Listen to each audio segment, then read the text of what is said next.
The airport hummed with daylight life, glass walls flooding the terminal with pale morning sun, when a single, quiet moment cut through the noise like a heartbeat.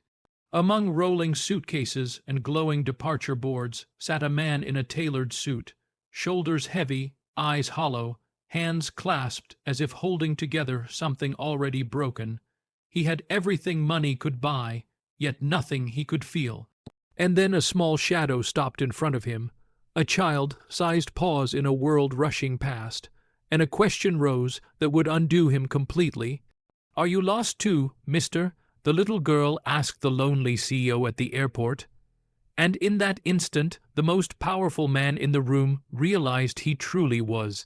Before the story unfolds further, if you believe kindness deserves second chances and small moments can change big lives, please like this video, share it with someone who needs hope, comment your thoughts, and subscribe to our channel, Kindness Corner, to keep these stories alive. The man's name was R.F. Kincaid, founder of a global technology empire, known in boardrooms for sharp decisions and fearless leadership. That morning, however, he was not a CEO waiting for a flight. He was a man running from silence. The terminal was bright and busy, families laughing, business travelers tapping screens, sunlight glinting off polished floors, yet R.F. felt invisible. He had boarded private jets before, walked red carpets, shaken hands with presidents, but none of that followed him now. He was traveling alone, not because no one could join him, but because no one knew how far he had drifted from himself. His life had narrowed into meetings, numbers, acquisitions, and late-night hotel rooms that smelled of nothing. Success had demanded everything, and he had given it willingly, until one day he realized there was no one left to call when the work ended. His marriage had dissolved quietly, not in anger but neglect. His phone buzzed constantly, yet never with warmth. Sitting in the airport, daylight pressing through the windows, he felt like luggage left behind. That was when the little girl appeared. Her name was Mira Soline, 7 years old, wearing a sky blue dress and sneakers flashing with tiny lights each time she moved. She was not lost in the panicked way airport children sometimes are. She was calm, observant, holding a folded boarding pass in one hand and a juice box in the other. Her eyes held curiosity, not fear. She studied of the way children do, without judgment, sensing things adults miss. Mira's mother stood nearby at a check-in counter, distracted by documents and passports.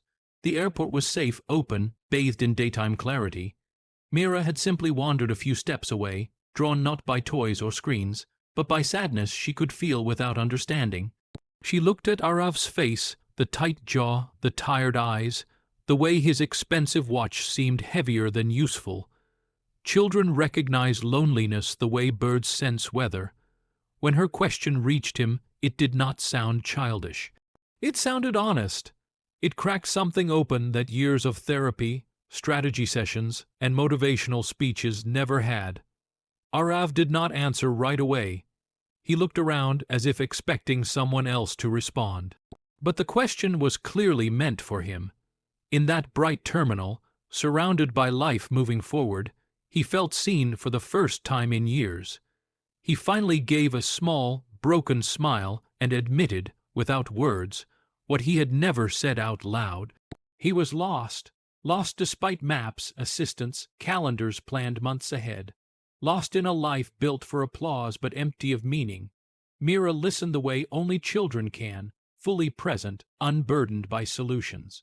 She did not offer advice. She simply sat beside him on the cold metal seat, legs swinging, sharing her juice box without asking if he wanted it.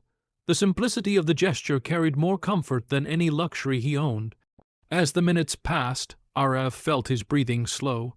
The airport announcements faded into background noise. He noticed the warmth of daylight on his hands, the sound of Mira's quiet humming, the ordinary beauty of being alive in a shared space. Mira talked about her trip, about visiting her grandmother who baked bread every morning and waved from the porch. She spoke of small joys, of time measured not in profit but in presence. Arav realized he had not visited his own parents in years, despite living only hours away. Mira's mother soon returned, apologetic but smiling when she saw her daughter safe. She thanked Arav, assuming he had helped watch over the child. Arav stood, ready to return to his isolation, but something had shifted. Mira looked up at him once more, not asking another question, simply giving a brief wave that felt like a blessing. Then she was gone, swallowed by the moving crowd, leaving behind an emptiness that felt different from before. This one was full of possibility. Arav missed his flight. For the first time, he did not care. He sat there longer, daylight changing angle through the glass, thinking about roads not taken and calls not made. He opened his phone and scrolled past numbers that meant nothing until he found one he had avoided. His father answered, surprised, then emotional. Arav booked a new flight, not to another deal, but home. Not to escape work, but to return to life. In the weeks that followed, Arav made changes that shocked his board more than any merger ever had.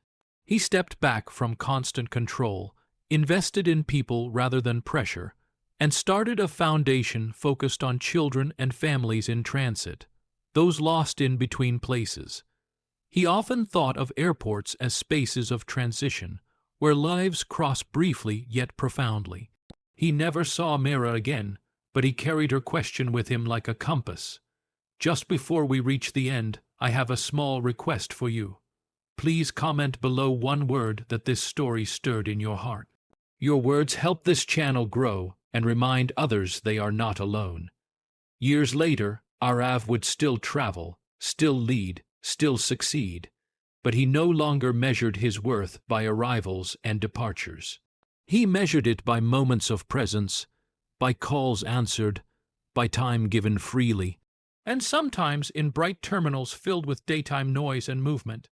He would see a lonely face and sit nearby, ready to listen, because he knew now that being found often begins when someone dares to ask if you are lost. If this story touched your heart, if it made you pause or feel seen, please like, share, and engage with this video. Your support keeps stories of kindness alive here at Kindness Corner, where even the smallest question can change a life.